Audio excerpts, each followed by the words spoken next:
I discovered your child out on the balcony, so I brought her inside amidst the bitter cold of winter night. A sudden ring of the doorbell startled me. Upon answering it, a police officer stood before me. Confusion clouded my mind.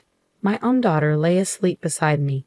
Yet there stood the officer, holding a young girl, no more than 5, her lips tinged blue from the chill, shivering uncontrollably. "She's not mine, officer," I protested, but my words seemed to falter against his skepticism. He insisted on taking her to the hospital. The girl's hair was tangled and wild, her clothes tattered and grimy, far from resembling anything cared for. Despite her apparent age, she appeared frail and undernourished. Whose child could she be, and why had fate led her to our balcony? Little did I realize the upheaval this mysterious girl would soon bring into our lives.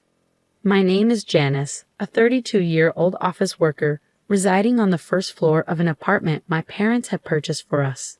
I live there with my husband, a former classmate from high school, and our 5-year-old daughter, Susie. Both my husband and I work for the same company, but his job often requires him to travel, even on his days off, as he's always ready to lend a hand to his colleagues. On a particularly cold winter night, my husband was away on a business trip, leaving Susie and me home alone. Suddenly, the doorbell pierced the silence. Peering through the doorbell camera, I spotted a police officer standing outside. Confusion gripped me at the sight of this unexpected visitor, but upon opening the door, he uttered words that sent a chill down my spine. "I found your child on the balcony, so I have brought her here." Bewilderment consumed me. My daughter was safe and sound asleep inside the house. "What?" I stammered, my mind racing to comprehend the situation. The officer's expression mirrored my shock, but it was I who felt utterly bewildered. How had a child ended up on our balcony while I was unaware, sound asleep? The officer stood before me with a girl of about 5 years old, her lips trembling with cold, a bluish hue casting shadows on her delicate features. The frosty air hinted at the possibility of snow. "She's not mine. I don't know her," I insisted, but doubt lingered in the officer's eyes even after my words. "Nevertheless, I'm taking her to the hospital," he declared firmly. Moved by the sight of the shivering child, I hurried to fetch a warm blanket from the depths of the room and enveloped her fragile frame within its comforting embrace.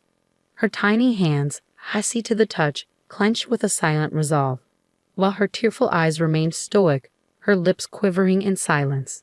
Her disheveled hair and stained clothes, riddled with holes, bore witness to neglect, hinting at a life marred by hardship. She appeared painfully thin and unnaturally pale, evoking a wave of compassion within me. Who was she? And what cruel twist of fate had led her to our balcony? The questions weighed heavily on my mind, each one accompanied by a pang of empathy for a child of the same age as my own daughter, enduring such suffering. Sleep eluded me that night, consumed by worry for the mysterious girl's well-being. A warning rang out, prompting a call from my husband. "Anything out of the ordinary while I was away?" he inquired. "Actually, yes. There was a peculiar incident involving a young girl on our balcony. The police intervened and took her to the hospital," I replied, taken aback by the unexpected turn of events. "Why didn't you look after her yourself?" he questioned, his tone edged with surprise. "What? She was a stranger. What could I do?" I defended, feeling the weight of his accusation. "But you're a mother too. You could have offered her comfort instead of involving the police," he countered sharply. Confusion clouded my thoughts as his sudden anger caught me off guard. How did he know the girl's age? We hadn't discussed such details. Seeking clarification, I pressed him for answers, but his response lacked coherence. "Actually, she's the daughter of an acquaintance. Her mother is absent, and I felt compelled to help," he admitted, his tone softer now, tinged with remorse. "But yesterday you seemed intent on taking care of her," I protested, struggling to make sense of his conflicting actions. "Wait, you weren't on a business trip," I exclaimed, my disbelief mounting with each revelation. "You need to explain everything clearly," I demanded, my frustration simmering beneath the surface. Though he offered apologies, I struggled to reconcile his actions with leaving a vulnerable child unattended on our balcony, exposed to the merciless cold. Even if he had dressed her warmly, the risk of harm loomed ominously. "So what's going on? Where are you?"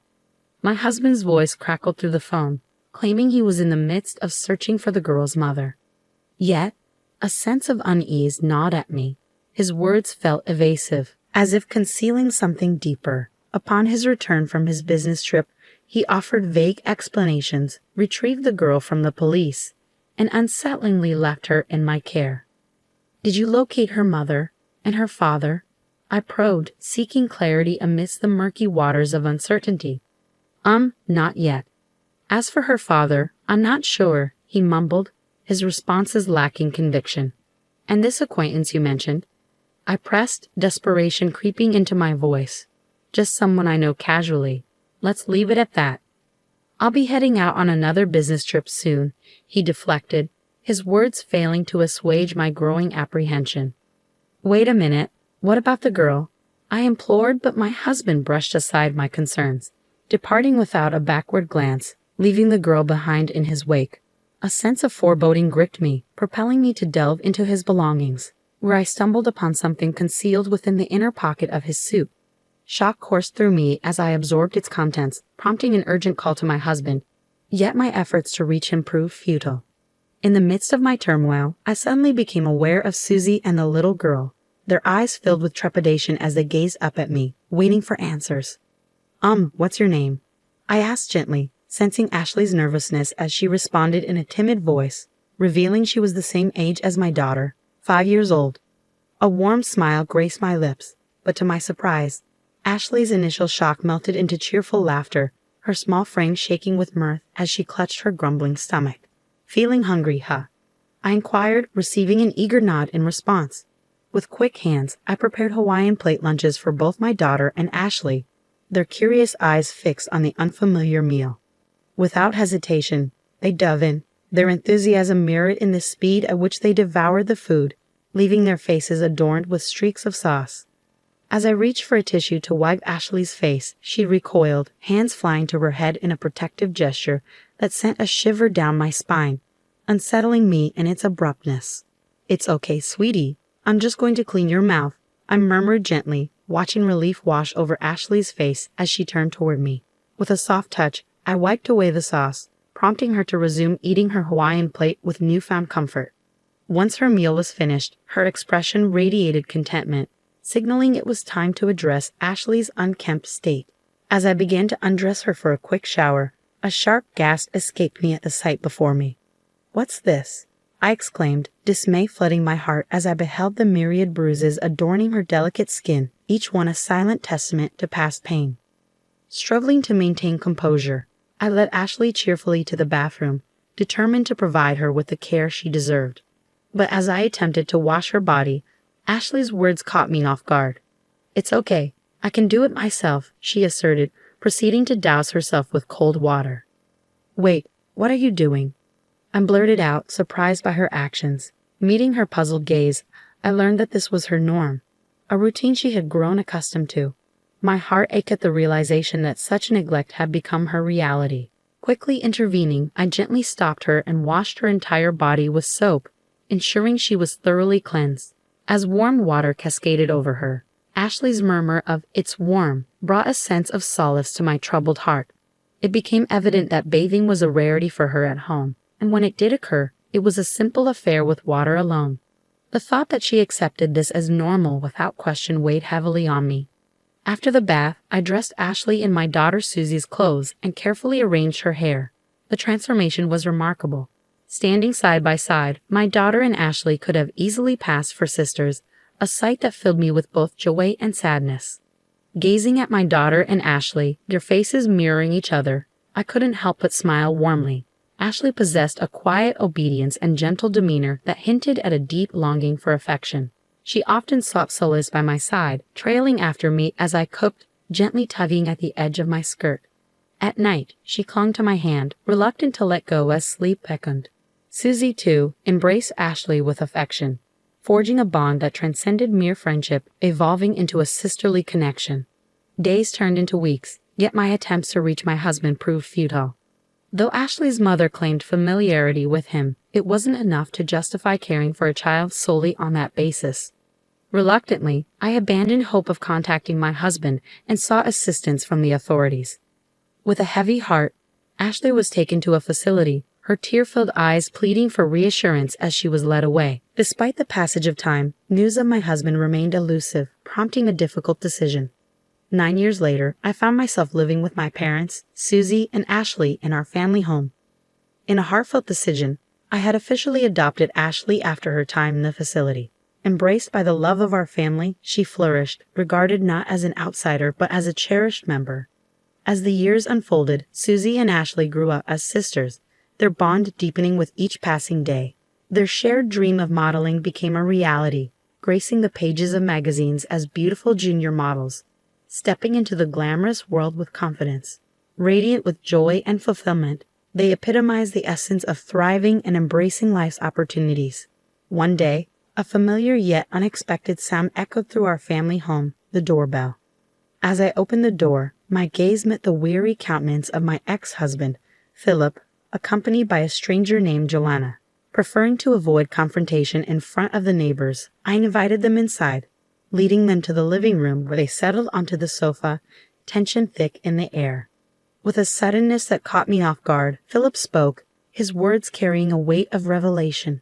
"In truth, Ashley is my daughter," he confessed, his tone devoid of remorse for his 9 years of absence. Stunned into silence, I could only manage a heavy sigh, my mind reeling with disbelief. "She bears a striking resemblance to you. I had my suspicions," he continued, his gaze unwavering. As I sought clarity, Philip confirmed to Joanna's presence as his current partner, initiating the tale of their tumultuous journey. He recounted how they had met at a bar where Joanna worked part-time, their relationship blossoming despite the knowledge of his marital status. Their affair led to Joanna's pregnancy with Ashley, but Philip's indecision delayed any decisive action. Eventually, Joanna grew weary of the responsibilities of motherhood, abandoning her role and leaving Philip to contemplate the next step, a decision that led him to consider entrusting Ashley's care to me. While Philip's narrative painted a picture of unexpected twists and turns, it was not merely the revelation that left me stunned. There was something more, something that lingered in the air, waiting to be unveiled. "Please give Ashley back to us." My ex-husband suddenly rose from the sofa, his plea tinged with desperation, almost on the brink of tears, accompanied by a profound apology. "What? I happened to see a magazine, and I was surprised. She's thriving, isn't she popular?" he continued, attempting to justify his request.